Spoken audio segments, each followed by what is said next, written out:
오순절 묵상 5일째입니다.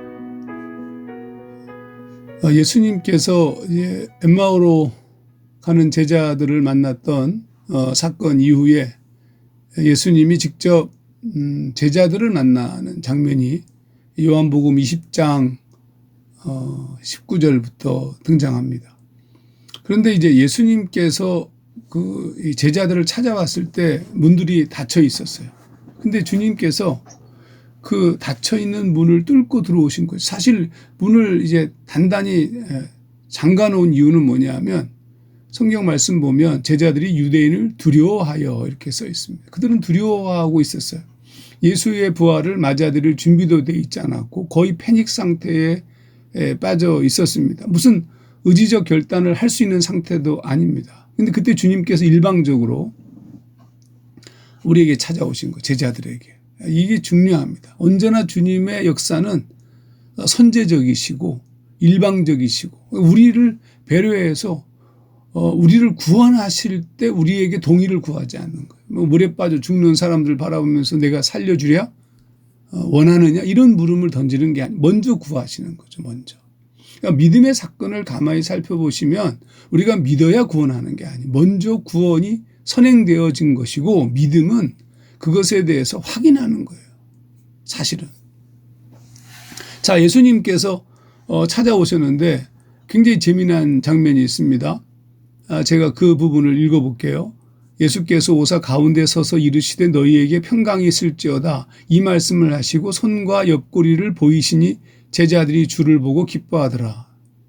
요한복음 20장 19절 20절입니다. 그런데 여기서 이제 조금 우리가 오해하는 측면이 있는데 여기서 이 말씀을 하시고 손과 옆구리를 보이시니 공동 번역도 그리고 나서 이렇게 번역했고 또 NIV도 after he said this 이 말씀을 하고 난 후에 이렇게 번역을 했어요. 그러다 보니까 의미가 먼저 평강을 구하고 그 다음에 손과 옆구리를 보이셨다 이렇게 번역이 되었어요.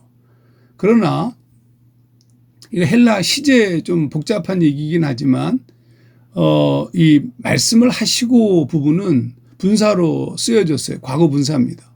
손과 옆구리를 보이시니는 과거형으로 쓰여졌어요. 그게 무슨 얘기냐면 이게 이제 사실 분사와 정동사가 이렇게 있으면 분사는 보통 시기적으로 이른 시간을 말하는 경우로 번역하는 것이 일반적이에요. 하지만 이 과거 분사의 동작이 단순 과거로 표현된 정동사의 동작과 일치될 경우에는 단순 과거 분사의 시간적 요소가 사라져요.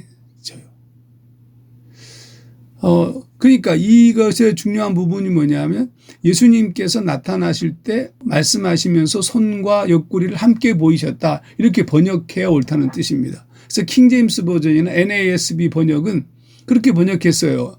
And when he said so sad, he showed unto them. 이렇게 표현했거든요.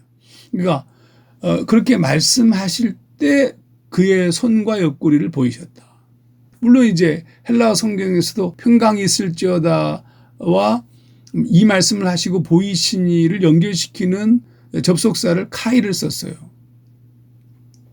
and라는 뜻입니다. after가 아닙니다. 그러니까 이렇게 본다면 이게 무슨 뜻이냐면 주님이 급하신 거죠. 한순간이라도 빨리 주님의 부활을 확인시켜 주고 싶었는데 평안을 구하면서 동시에 손과 옆구리를 보이셨다라는 겁니다. 저는 이런 예수님의 모습이 정말 우리를 안심하게 합니다. 끝까지 우리를 깜짝 놀래키시는 것이 아니라 우리를 위로하시고 우리를 배려하시고 우리의 형편과 처지를 다 감안해 하셔서 당신을 드러내시는 빨리 확인시키시고 싶어하는 그런 어떤 예수님의 간절함과 사랑과 배려가 느껴지는 말씀이 아닐 수 없습니다. 언제나 주님이 먼저 하십니다. 이걸 놓치지 마시고 그러니까 우리가 해야 될 일은 빨리 주님께 돌아가는 겁니다. 빨리 결정하는 겁니다. 그렇게 마음을 준비하면서 오순절 성령 강림 그날을 기다리며 그 중간에라도 성령께서 우리 가운데 임하실 겁니다. 그렇게 기대하며 걸어가는 모두가 되기를 바랍니다.